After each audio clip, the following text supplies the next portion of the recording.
Maintenant, si je pense en attendant la liste, on peut peut-être jouer si vous avez quelques questions. Nous avons peut-être le temps, dans l'assistance, il y a des gens qui peuvent poser quelques questions.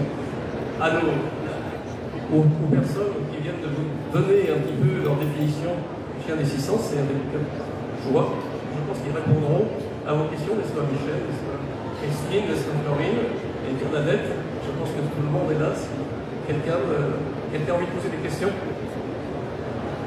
à l'assistance, je vois que tout le monde est bien sage d'un coup. Non, personne ne souhaite s'enquérir d'autres.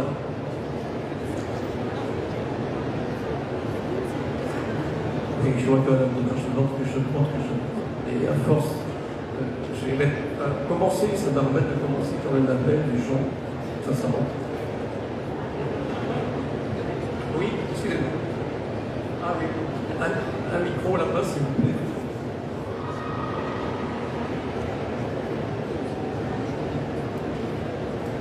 Oui, bonjour. C'est plus par curiosité, parce que c'est vrai qu'au niveau des chiens guides, on connaît un petit peu le parcours, je dirais, du chiot jusqu'à la remise du chien. Mais je voulais savoir au niveau des chiens d'assistance et des couteurs, si c'était la même chose. Quel est le parcours de formation du chien avant la remise? Est-ce qu'il y a une famille d'accueil? À même de nous renseigner. Donc le parcours, c'est déjà la sélection du chiot qui est un point extrêmement important, qui est fait auprès d'éleveurs qui sont connus dans les chiens et surtout dont les lignées sont connues dans les chiens, pour éviter au maximum le risque de sortie de programme en raison de tard, de comportement ou de problèmes de santé. Ensuite, les chiots, dès l'âge de 2 mois, sont confiés à des bénévoles, des familles d'accueil, qui les ont en charge jusqu'à l'âge de 18 mois.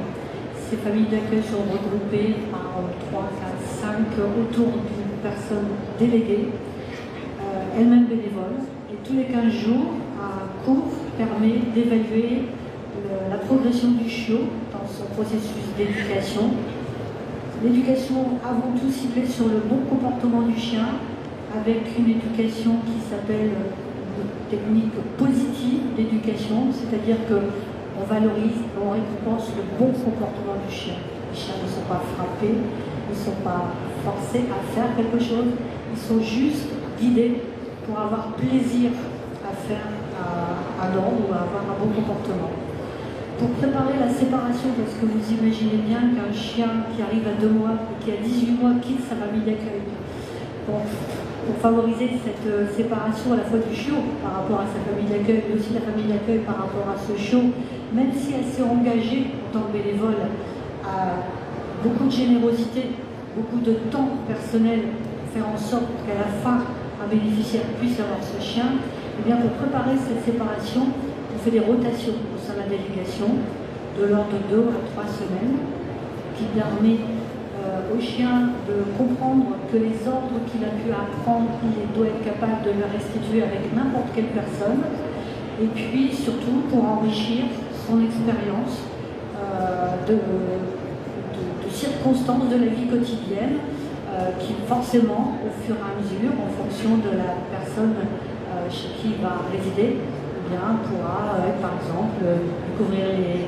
transports en commun, aller un peu plus souvent dans les magasins, etc. À l'âge de 18 mois, les chiens entrent en centre d'éducation labellisé handi-chien. Ils sont 4 en France, Alençon, Villeuil, Saint-Brendan, Lyon. Et là, ils vont être pris en charge pour la première fois par des personnes salariées que sont les éducateurs canins spécialisés. Ils vont parfaire leur éducation à travers des ordres beaucoup plus complexes. Et puis, surtout, c'est là où l'éducateur va repérer les qualités du chien. Qualités qui vont permettre de l'orienter soit vers le chien d'assistance PLR, parce que c'est un chien qui aime bien travailler, parce que c'est un chien qui a des qualités physiques, qui va donc supporter ce travail répété, ou alors un chien qui est plutôt calme, qui sera plus volontiers orienté vers le chien d'éveil, vers un enfant présentant des troubles de la sphère autistique, un enfant trisomique ou le polyhandicap.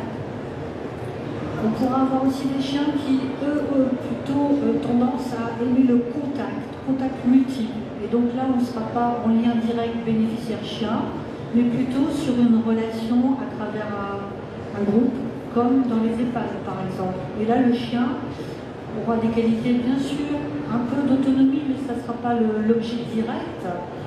Mais ça sera surtout de stimuler les fonctions cognitives, stimuler l'autonomie de la personne, mais justement en donnant envie à la personne de bouger, de caresser le chien, de brosser le chien, et parfois d'aller promener le chien. Et cette capacité à redonner de la vie, à redonner envie, en fait. Et puis après, pour les qualités olfactives en particulier, c'est sûr que là, probablement, l'éducateur va plutôt destiner ce chien au métier d'un chien d'alerte pour les crises d'épilepsie. Un chien peut avoir des qualités qui peuvent l'orienter sur plusieurs types, entre guillemets, de métiers. Après, ce qui va faire le tout, c'est la finalité, ce binôme chien-bénéficiaire, qui lui est effectivement un lien unique, c'est-à-dire que le bénéficiaire correspond au chien et le chien correspond au bénéficiaire. Et tout l'intérêt justement de ce dossier de demande de chien d'assistance, où il est extrêmement important que le bénéficiaire exprime son projet de vie par rapport à ce chien, qu'il exprime l'environnement dans lequel ce projet de vie va se décliner, et ces échanges entre le centre et le bénéficiaire pour peaufiner et trouver justement, mettre en adéquation le bon chien pour le bon bénéficiaire. Merci Christine, je pense que vous avez été très clair.